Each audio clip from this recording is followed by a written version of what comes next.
Esther. Unang kabanata.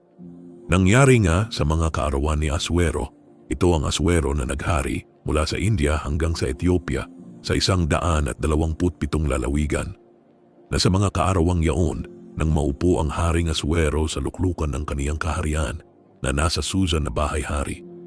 Sa 3 taon ng kaniyang paghahari, siya ay gumawa ng isang kapistahan sa kaniyang lahat ng mga prinsipe at mga lingkod niya. Ang kapangyarihan ng Persia at Media, ang mga mahal na tao at mga prinsipe ng mga lalawigan ay nangasa harap nga niya. Nang kaniyang ipakita ang mga kayamanan ng kaniyang maluwalhating kaharian at ang karangalan ng kaniyang marilag na kamahalan na malaong araw na 180 araw.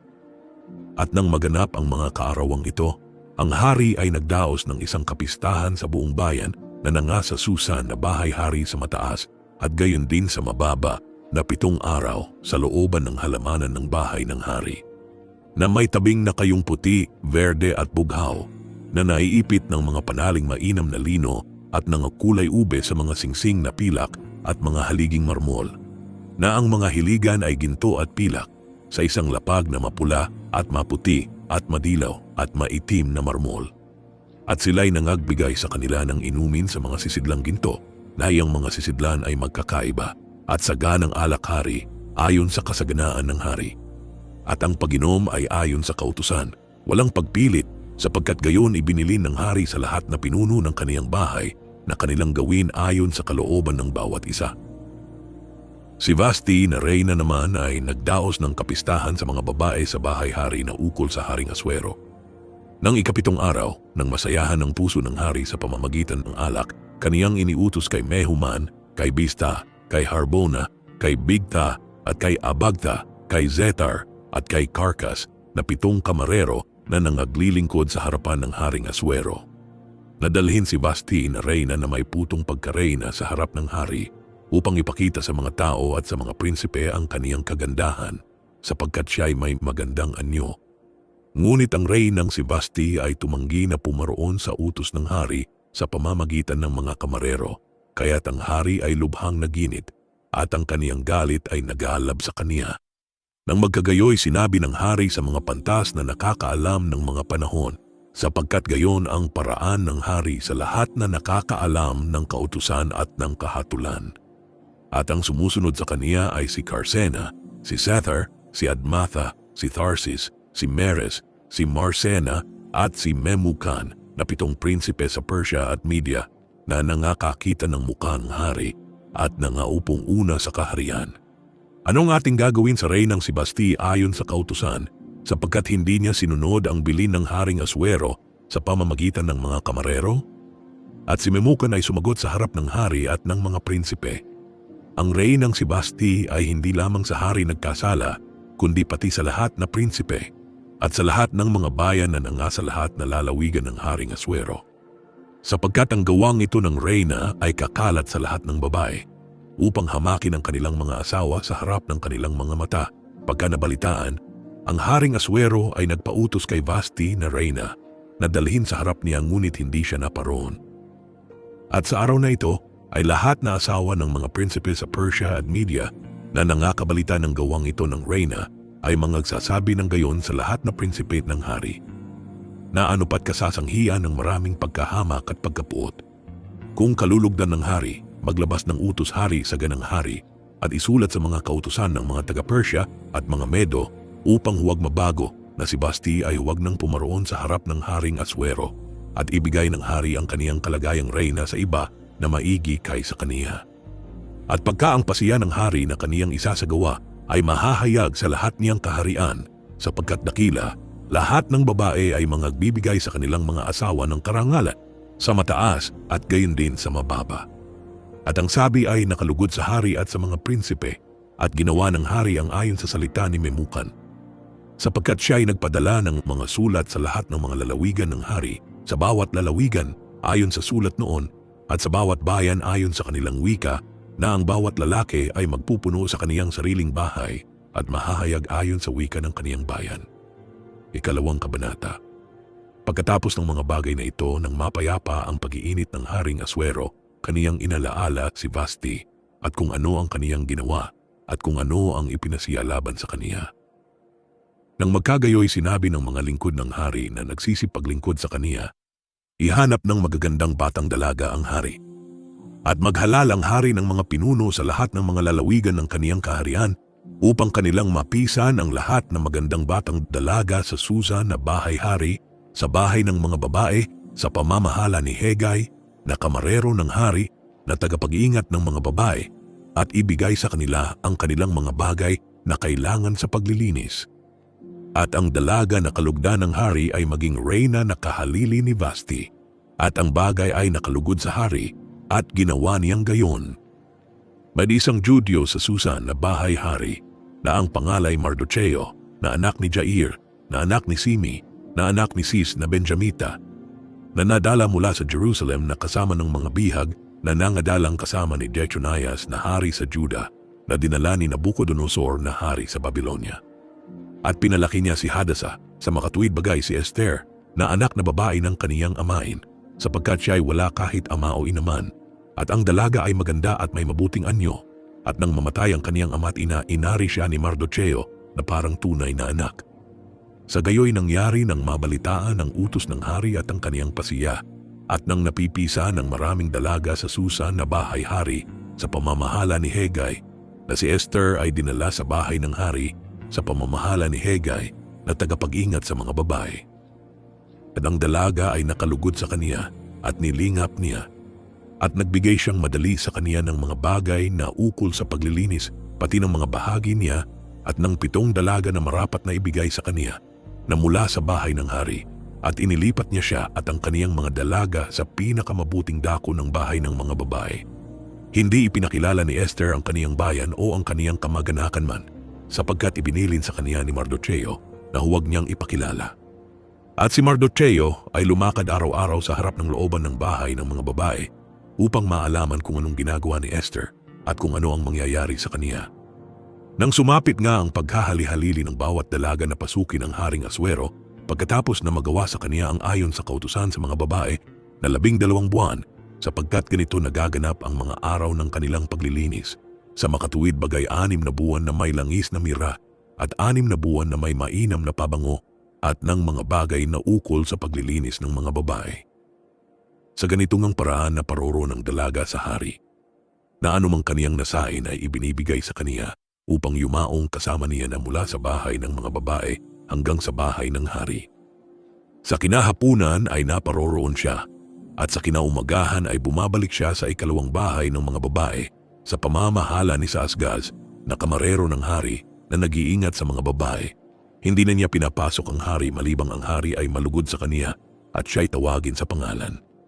Nang sumapit ang paghalili nga ni Esther na anak ni Abihail na amain ni Mardocheo na umaring anak kay Esther upang pasukin ang hari, wala siyang tinamong anuman kundi ang ibinigay ni Hegai na kamarero ng hari na tagapag-ingat sa mga babae. At si Esther ay nilingap ng lahat na nakakita sa kaniya.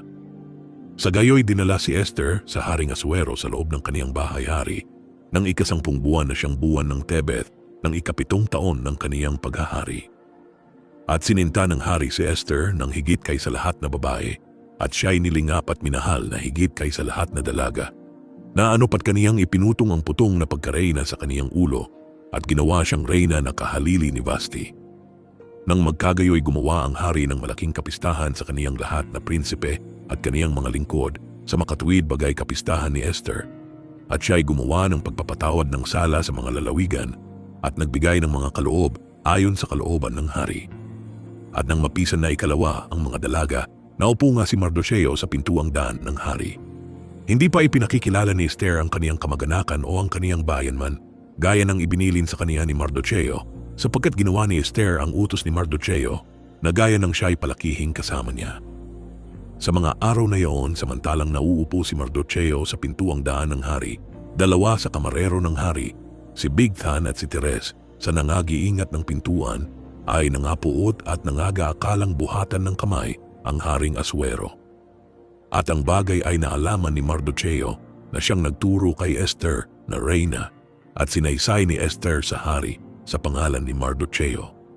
At nang siyasatin ang bagay at masumpungang gayon, sila'y kapuwa binigti sa punong kahoy at nasulat sa aklat ng mga alaala sa harap ng hari. 3 kabanata. Pagkatapos ng mga bagay na ito ay dinakila ng Haring Asuero si Aman na anak ni Amedata na Agageo at pinataas siya at inilagay ang kaniyang upuan na mataas kaysa lahat na prinsipe na kasama niya. At lahat ng mga lingkod ng hari na nangasa pintuang daan ng hari ay nagsiyukod at nagsigalang kay Aman sapagkat iniutos na gayon ng hari tungkol sa kaniya. Ngunit si Mardocheo ay hindi yumukod o gumalang man sa kaniya. Nang magkagayoy sinabi ng mga lingkod ng hari na nangasa pintuang daan ng hari kay Mardocheo, "Bakit mo sinasalangsang ang utos ng hari?" Nangyari nga nang sila'y mangagsalita araw-araw sa kanya at hindi niya dinggin sila na kanilang sinaysay kay Aman upang makita kung mangyayari ang bagay ni Mardocheo sapagkat sinaysay niya sa kanila na siya ay Judyo. At nang makita ni Aman na si Mardocheo ay hindi yumuyukod o gumagalang man sa kaniya, napuspos nga ng pagkapuot si Aman. Ngunit inakala niyang walang kabuluhan na pagbuhatan ng kamay si Mardocheo na mag-isa sapagkat ipinakilala nila sa kaniya ang bayan ni Mardocheo. Kaya't inisip ni Aman na lipulin ang lahat na Hudyo na nangasa buong kaharian ni Asuero sa makatuwid bagay ang bayan ni Mardocheo. Nang unang buwan na siyang buwan ng Nisan, ng 12 taon ng Haring Asuero, kanilang pinagsapalaran nga ang pur sa harap ni Aman sa araw-araw at sa buwan-buwan hanggang sa 12 buwan na siyang buwan ng Adar. At sinabi ni Aman sa Haring Asuero, "May isang bayang nakakalat at nakasabog sa gitna ng mga bayan sa lahat ng mga lalawigan ng iyong kaharian at ang kanilang kautusan ay kaiba sa bawat bayan.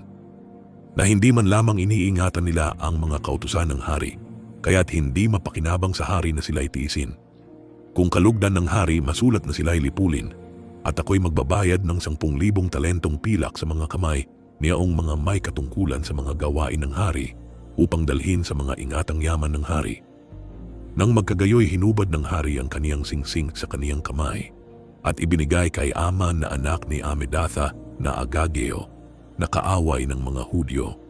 At sinabi ng hari kay Aman, "Ang pilak ay nabigay sa iyo at gayon din ang bayan upang gawin mo sa mga yaon kung ano ang inaakala mong mabuti." Nang magkagayoy tinawag ang mga kalihim ng hari sa unang buwan ng 13 araw ni yaon at nangasulat ayon sa lahat na iniutos ni Aman sa mga satrapa ng hari at sa mga tagapamahala na nanga sa bawat lalawigan at sa mga prinsipe ng bawat bayan, sa bawat lalawigan ayon sa sulat ni yaon at sa bawat bayan ayon sa kanilang wika. Sa pangalan ng Haring Asuero na sulat at tinatakan ng singsing ng hari. At nagpadala ng mga sulat sa pamamagitan ng mga sugo sa lahat ng mga lalawigan ng hari upang ipahamak, upang patayin, at upang lipulin ang lahat na Judyo, ang bata at gayon din ang matanda, ang mga bata at ang mga babae sa isang araw, sa makatuwid bagay sa 13 araw ng 12 buwan na siyang buwan ng Adar, at upang kumuha ng samsam sa kanila na pinakahuli. Isang salin ng sulat ay ibigay sa bawat lalawigan upang ang pasiya ay mahayag sa lahat na bayan na sila'y magsihanda sa araw na yaon. Ang mga sugo ay nagsilabas na madalian sa utos ng hari at ang pasiya ay natanyag sa Susa na bahay-hari at ang hari at si Aman ay naupo upang uminom, ngunit ang bayan ng Susan ay natitigilan. 4 na kabanata. Nang maalaman nga ni Mardocheo ang lahat na nagawa, hinapak ni Mardocheo ang kaniyang suot at nanamit ng kayong magaspang na may mga abo at lumabas sa gitna ng bayan at humiyaw ng malakas at kalagim-lagim na hiyaw. At siya ay naparoon hanggang sa harap ng pintuang daan ng hari sapagkat walang makapapasok sa loob ng pintuang daan ng hari na nakapanamit ng magaspang na kayo. At sa bawat lalawigan na kinararatingan ng utos ng hari at ng kaniyang pasiya ay nagkaroon ng malakas na panangisan sa gitna ng mga Judyo at ng pag-aayuno at ng iyakan at ng taghuyan, at marami ay nagsipanamit ng kayong magaspang at mga abo. At ang mga dalaga ni Esther at ang kaniyang mga kamarero ay nagsiparoon at isinaysay sa kaniya, at ang reyna ay namanglaw na mainam, at siya ay nagpadala ng bihisan upang isuot ni Mardocheo at upang hubarin ang kaniyang kayong magaspang, ngunit hindi niya tinanggap. Nang magkagayoy tinawag ni Esther si Atach na isa sa mga kamarero ng hari na siya niyang inihalal na mag-ingat sa kaniya at binilinan niyang pumaroon kay Mardocheo upang maalaman kung ano yaon at kung bakit gayon. Sa gayoy nilabas nga ni Attach si Mardocheo sa luwal na dako ng bayan na nasa harap ng pintuang daan ng hari. At isinaysay sa kaniya ni Mardocheo ang lahat na nangyari sa kaniya at ang lubos na kabilangan ng salapi na ipinangako ni Aman na ibayad sa mga ingatang yaman ng hari hinggil sa mga Hudyo upang lipulin sila. Binigyan din niya siya ng salin ng pasiya na natanyag sa Susan upang lipulin sila upang ipakilala kay Esther at ipahayag sa kaniya. At upang ibilin sa kaniya na siya'y paroon sa hari upang mamanhik sa kaniya at upang hingin sa kaniya dahil sa kaniyang bayan. At si Attach ay naparoon at isinaysay kay Esther ang mga salita ni Mardocheo. Nang magkagayoy nagsalita si Esther kay Attach at nagpasabi kay Mardocheo na sinasabi, lahat ng lingkod ng hari at ang bayan ng mga lalawigan ng hari ay nangakakaalam na sinuman, maging lalaki o babae, na paroroon sa hari sa pinakaloob na looban na hindi tinatawag, may isang kautusan sa kaniya na siya'y patayin, liban yaong paglawitan ng hari ng gintong setro upang siya'y mabuhay. Ngunit hindi ako tinawag na paroon sa hari ng 30 araw na ito. At isinaysay nila kay Mardocheo ang mga salita ni Esther. Nang magkagayoy pinapagbalik ng sagot sila ni Mardocheo kay Esther, huwag mong isipin sa iyong sarili na ikaw ay makatatanan sa bahay ng hari nang higit kay sa lahat ng mga Hudyo. Sapagkat kung ikaw ay lubos na tumahimik sa panahong ito, ay magtataglay nga ng katiwasayan at kaligtasan ng mga Hudyo sa ibang dako, ngunit ikaw at ang sangbahayan ng iyong magulang ay mapapahamak. At sinong nakakaalam na kung kaya ka pinasapit sa kaharian ay dahil sa bagay na ito. Nang magkagayoy nagpabalik ng sagot si Esther kay Mardocheo, ikaw ay yumaon, pisanin mo ang lahat na Judyo na nangakaharap sa Susan at ipagayuno ninyo ako at huwag kayong magsikain o magsiinom man na 3 araw, gabi o araw. Ako naman at ang aking mga dalaga ay mangagaayuno ng gayon ding paraan at sa gayoy papasukin ko ang hari na hindi ayon sa kautusan at kung ako'y mamatay ay mamatay. Sa gayoy yumaon si Mardocheo at ginawa ang ayon sa lahat na iniutos ni Esther sa kaniya. 5 kabanata. Nangyari nga ng 3 araw na nagsuot si Esther ng kaniyang bihisang pagkareyna at tumayo sa pinakaloob ng bahay ng hari sa tapat ng bahay-hari. At ang hari ay naupo sa kaniyang luklukang hari sa bahay-hari sa tapat ng pasukan sa bahay. At nagkagayon nang makita ng hari si Esther na reyna na nakatayo sa looban, na siya'y nagtamo ng biyaya sa kaniyang paningin at inilawit ng hari kay Esther ang gintong setro na nasa kaniyang kamay. Sa gayoy lumapit si Esther at hinipo ang dulo ng setro. Nang magkagayoy sinabi ng hari sa kaniya, anong ibig mo, Reyna Esther, at ano ang iyong hiling? Mabibigay sa iyo kahit kalahati ng kaharian. At sinabi ni Esther, kung inaakalang mabuti ng hari, pumaroon sa araw na ito ang hari,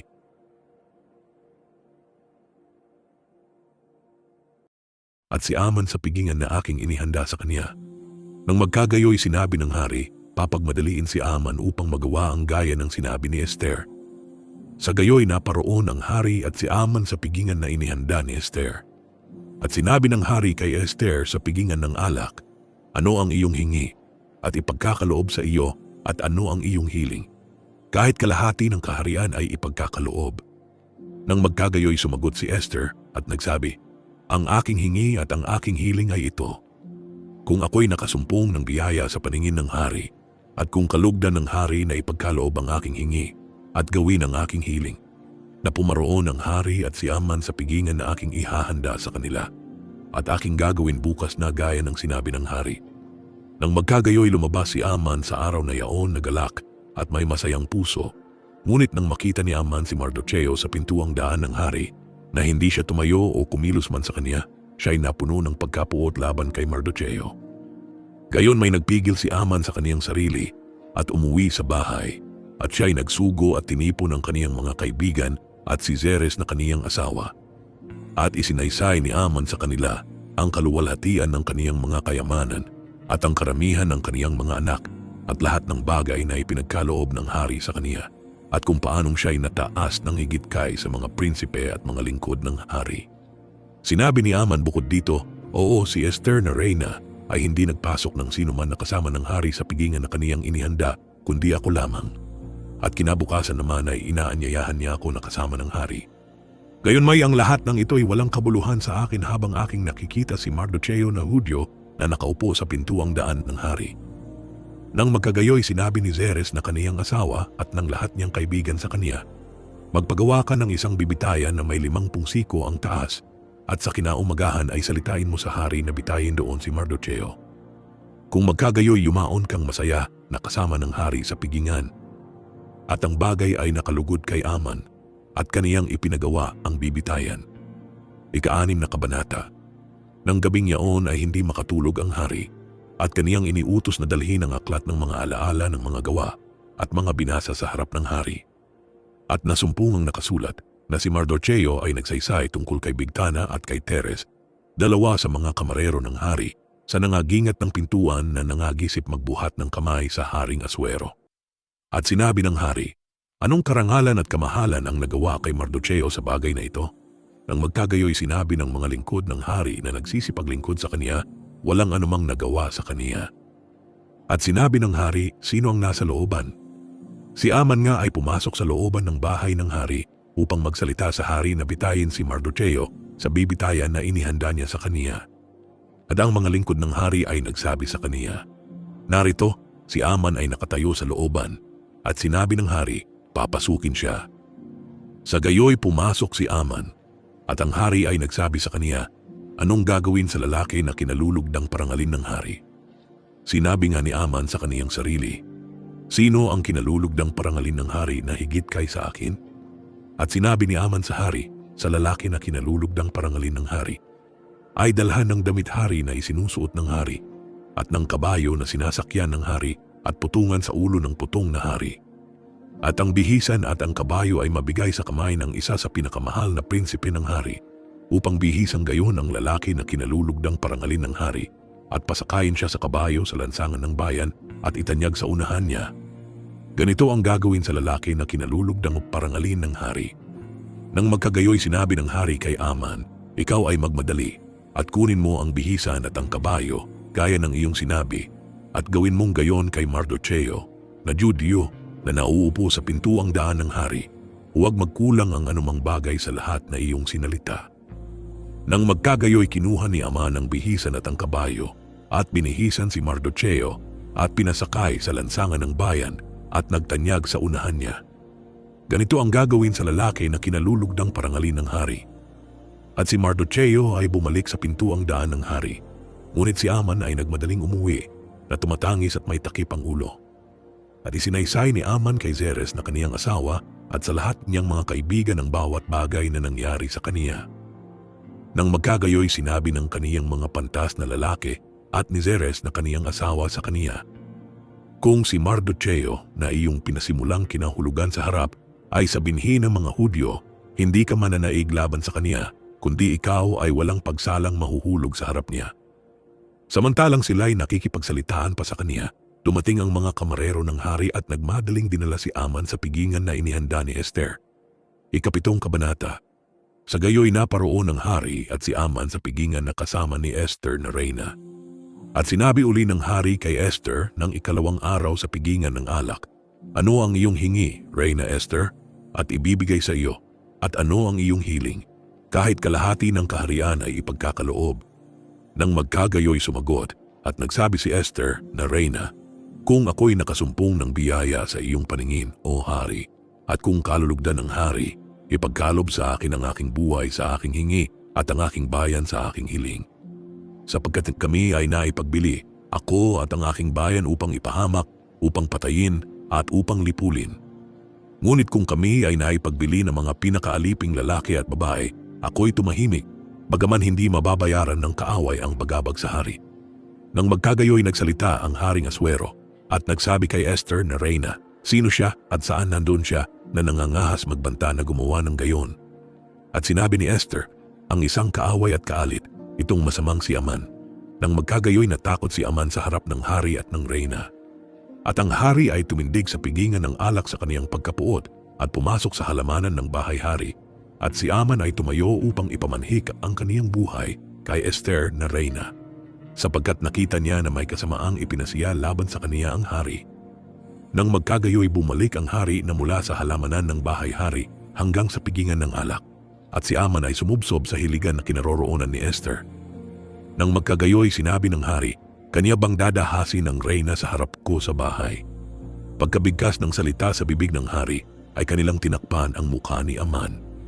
Nang magkagayoy sinabi ni Harbona na isa sa kamarero na nasa harap ng hari, narito naman ang bibitayan na may 50 siko ang taas na ginawa ni Aman ukol kay Mardocheo na siyang nagsalita sa ikabubuti ng hari ay nakatayo sa bahay ni Aman. At sinabi ng hari, bitayin siya roon. Sa gayoy binitay nila si Aman sa bibitayan na inihanda niya ukol kay Mardocheo. Nang magkagayoy na payapa ang kapuotan ng hari. 8 kabanata. Nang araw na yaon ay ibinigay ng Haring Asuero ang bahay ni Aman na kaaway ng mga Hudyo kay Esther na reyna. At si Mardocheo ay naparoon sa harap ng hari sapagkat isinaysay ni Esther kung ano niya siya. At hinubad ng hari ang kaniyang singsing na hinubad niya kay Aman at ibinigay kay Mardocheo. At inilagay ni Esther si Mardocheo sa bahay ni Aman. At si Esther ay nagsalita pa uli sa harap ng hari at nagpatira pa sa kaniyang mga paa at ipinamanhik sa kaniya na may luha na pawiin ang kasamaan ni Aman na Agadyo at ang kaniyang banta na kaniyang ibinanta sa mga Hudyo. Nang magkagayoy inilawit ng hari kay Esther ang gintong setro. Sa gayoy tumindig si Esther at tumayo sa harap ng hari at sinabi niya, kung kinalulugdan ng hari at kung ako'y nakasumpong ng biyaya sa kaniyang paningin at ang bagay ay inaakalang matuwid sa harap ng hari at ako'y nakalulugod sa kaniyang mga mata, masulat na tiwalin ang mga sulat na ibinanta ni Aman na anak ni Amedata na Agageo na kaniyang sinulat upang lipulin ang mga Hudyo na nanga sa lahat na lalawigan ng hari. Sapagkat paanong ako'y makapagtitiis na makita ang kasamaan na darating sa aking bayan? O paanong ako'y makapagtitiis na makita ang paglipol sa aking kamag-anakan?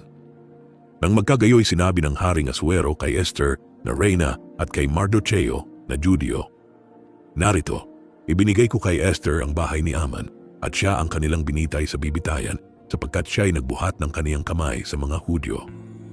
Sumulat naman kayo sa mga Hudyo kung anong maibigan ninyo sa pangalan ng hari at tatakan ninyo ng singsing ng hari, sapagkat ang sulat na nasusulat sa pangalan ng hari at natatakan ng singsing ng hari ay walang taong makatitiwali. Nang magkagayoy tinawag ang mga kalihim ng hari ng panahong yaon sa 3 buwan na siyang buwan ng Sivan ng 23 yaon at nasulat ayon sa lahat na iniutos ni Mardocheo sa mga Hudyo at sa mga satrapa at sa mga tagapamahala at mga prinsipe ng mga lalawigan na nandoon mula sa India hanggang sa Ethiopia na 127 lalawigan sa bawat lalawigan ayon sa sulat niyaon at sa bawat bayan ayon sa wika nila at sa mga Hudyo ayon sa sulat nila at ayon sa wika nila. At kaniyang sinulat sa pangalan ng Haring Asuero at tinatakan ng singsing ng hari at nagpadala ng mga sulat sa pamamagitan ng mga sugo na nagsisipanggabayo na nangakasakay sa mga matulin na kabayo na ginagamit sa paglilingkod sa hari at sa mga batang dromedaryo. Na pinagkakalooban ng hari ang mga Judyo na nanga sa bawat bayan na magpipisan at ipagsanggalang ang kanilang buhay upang magpahamak, pumatay at magpalipol sa buong kapangyarihan ng bayan at lalawigan na loloob sa kanila, sa kanilang mga bata at mga babae at kumuha ng samsam sa kanila na pinakahuli. Sa 1 araw sa lahat na lalawigan ng Haring Asuero, ng 13 araw ng 12 buwan na siyang buwan ng Adar. Isang salin ng sulat na ang pasiya'y ihayag sa bawat lalawigan ay nahayag sa lahat ng mga bayan at upang ang mga Hudyo ay magsihanda sa araw na yaon na magsipanghiganti sa kanilang mga kaaway. Sa gayoy ang mga sugo na nangasasakay sa mga matulin na kabayo na ginagamit sa paglilingkod sa hari ay nagsilabas na nangagmamadali at nangagtutumulin sa utos ng hari at ang pasiya ay nahayag sa Susa na bahay-hari. At si Mardocheo ay lumabas mula sa harapan ng hari na nakapanamit hari na bughaw at puti at may dakilang putong na ginto at may balabal na mainam na lino at kulay ube at ang bayan ng Susan ay humiyaw at natuwa. Nagkaroon ng mga Hudyo ng kaliwanagan at ng kasayahan at ng kagalakan at ng karangalan. At sa bawat lalawigan at sa bawat bayan, saan man dumating ang utos ng hari at pasiya niya, ay nagkaroon ng mga Hudyo ng kasayahan at kagalakan, ng kapistahan at mabuting araw, At marami na mula sa mga bayan ng lupain ay naging mga Hudyo, sapagkat ang takot sa mga Hudyo ay suma kanila. Ikasiyam na kabanata.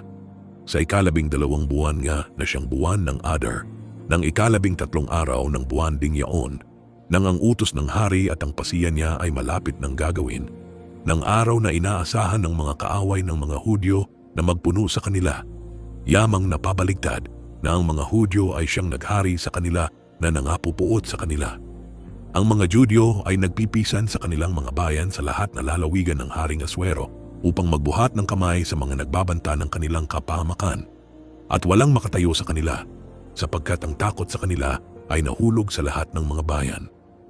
At lahat ng mga prinsipe sa mga lalawigan at ang mga satrapa at ang mga tagapamahala at ang mga nagsisigawan ng gawain ng hari ay nagsitulong sa mga Judyo sapagkat ang takot kay Mardocheo ay suma kanila. Sapagkat si Mardocheo ay dakila sa bahay ng hari at ang kaniyang kabantugan ay lumaganap sa lahat ng mga lalawigan sapagkat ang lalaking si Mardocheo ay dumakila ng dumakila. At sinaktan ng mga Hudyo ang lahat ng kanilang mga kaaway sa taga ng tabak at sa pagpatay at paggiba at ginawa ang naibigan nila sa nangapupuot sa kanila. At sa Susa na bahay-hari ay nagsipatay ang mga Judyo at nagsilipol ng 500 lalaki. At si Forsandatha at si Dalphon at si Asphatha at si Foratha at si Ahalia at si Aridatha at si Farmasta at si Arisai at si Aridai at si Vaisatha na 10 anak ni Aman na anak ni Amedata na kaaway ng mga Hudyo ay pinatay nila. Ngunit sa pagsamsam, hindi nila binuhat ang kanilang kamay. Nang araw na yaon ay ang bilang ng nangapatay sa Susan na bahay-hari ay dinala sa harap ng hari. At sinabi ng hari kay Esther na reyna, ang mga Judyo ay nagsipatay at nagsilipol ng 500 lalaki sa Susa na bahay-hari at ng 10 anak ni Aman. Ano nga ang kanilang ginawa kaya sa ibang mga lalawigan ng hari? Ngayon, ano pa ang iyong kahilingan at ipagkakaloob sa iyo? O ano pa ang iyong kahingian at gagawin? Nang magkagayoy sinabi ni Esther, kung kinalulugdan ng hari ipagkaloob sa mga Judyo na nanga sa Susan na gawin din bukas ang ayon sa pasiya ng araw na ito at ang 10 anak ni Aman ay mabitin sa bibitayan. At iniutos ng hari na gawing gayon at ang pasiya ay nabigay mula sa Susan at kanilang ibinitin ang 10 anak ni Aman. At ang mga Judyo na nanga sa Susan ay nagpipisan ng 14 na araw din ng buwan ng Adar at nagsipatay ng 300 lalaki sa Susan. Ngunit sa pagsamsam ay hindi sila nangagbuhat na kanilang kamay.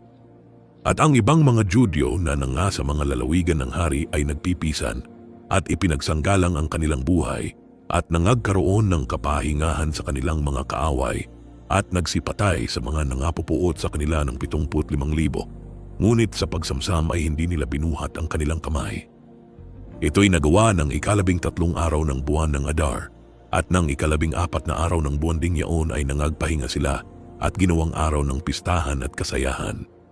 Ngunit ang mga Judyo na nanga sa Susan ay nagpipisan ng 13 araw niyaon at ng 14 niyaon at ng 15 araw ng buwan ding yaon ay nangagpahinga sila at ginawang araw ng kapistahan at kasayahan.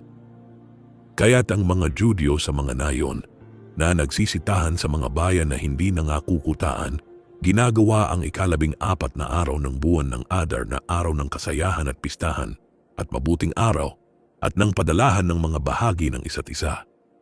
At sinulat ni Mardocheo ang mga bagay na ito at nagpadala ng mga sulat sa lahat ng Hudyo na nanga sa lahat na lalawigan ng Haring Asuero sa malapit at gayon din sa malayo, upang ipagbilin sa kanila na kanilang ipangilin ang 14 na araw ng buwan ng Adar at ang 15 niyaon taon-taon, na mga pinakaaraw na ipinagkaroon ng kapahingahan ng mga Hudyo sa kanilang mga kaaway at buwan ng ikinapaging kasayahan ng kapanglawan at ikinapaging mabuting araw ng pagtangis upang kanilang gawing mga araw ng pistahan at kasayahan at ng pagpapadalahan ng mga bahagi ng isa't isa at ng mga kaloob sa mga dukha. At pinagkasunduan ng mga Judyo na gawin ang gaya ng kanilang pinasimulan at ang isinulat ni Mardocheo sa kanila. Sapagkat si Aman na anak ni Amedatha na Agageo na kaaway ng lahat na Judyo ay nagbanta laban sa mga Judyo upang lipulin sila at pinagsapalaran nga ang Pur upang patayin at upang lipulin sila. Ngunit nang dumating sa harap ng hari ang bagay, ay kaniyang iniutos sa pamamagitan ng mga sulat na ang kaniyang masamang banta na kaniyang ibinanta laban sa mga Hudyo ay mauwi sa kaniyang sariling ulo, at siya at ang kaniyang mga anak ay mabitay sa bibitayan. Kaya't kanilang tinawag ang mga araw na ito na Purim ayon sa pangalan ng Pur. Kaya't dahil sa lahat na salita ng sulat na ito at ng kanilang nakita tungkol sa bagay na ito at nang dumating sa kanila, ang mga Judyo ay nangagpasiya at nagsipangako sa kanilang sarili at sa kanilang binhi at sa lahat ng yaon na nagpipisan sa kanila na ano pat huwag magkulang na kanilang ipangingili ng 2 araw na ito ayon sa sulat niyon at ayon sa takdang panahon niyaon taon-taon. At ang mga araw na ito ay aalalahanin at ipangingilin sa buong panahon na bawat angkan, ng bawat lalawigan at ng bawat bayan. At ang mga araw na ito ng Purim ay hindi lilipas sa mga Hudyo or ang alaalaman sa mga yaon ay lilipas sa kanilang binhi. Nang magkagayoy si Esther na reyna na anak ni Abihail at si Mardocheo na Hudyo, sumulat ng buong kapamahalaan upang pagtibayin ang ikalawang sulat na ito ng Purim. At siya ay nagpadala ng mga sulat sa lahat ng mga Hudyo sa 127 lalawigan ng kaharian ni Asuero na may mga salita ng kapayapaan at katotohanan upang pagtibayin ang mga araw na ito ng Purim sa kanilang mga takdang panahon ayon sa ibinilin sa kanila ni Mardocheo na Judyo at ni Esther na reyna at ayon sa kanilang ipinasiya sa kanilang sarili at sa kanilang binhi sa bagay ng pag-aayuno at ng kanilang pagdaing. At pinagtibay ng utos ni Esther ang mga bagay na ito ng Purim at nasulat sa aklat, 10 kabanata. At ang Haring Asuero ay nagatang ng buwi sa lupain at sa mga pulo ng dagat at lahat ng mga gawa ng kaniyang kapangyarihan at ng kaniyang kakayahan at ang lubos na kasaysayan ng kadakilaan ni Mardocheo na ipinagtaas sa kaniya ng hari, hindi ba nangasusulat sa aklat ng mga alaala sa mga hari sa Media at Persia? Sapagkat si Mardocheo na Judyo ay pangalawa ng Haring Asuero at dakila sa gitna ng mga Hudyo at kinalulugdan ng karamihan ng kaniyang mga kapatid na humahanap ng ikabubuti ng kaniyang bayan at nagsasalita ng kapayapaan sa kaniyang buong lahi.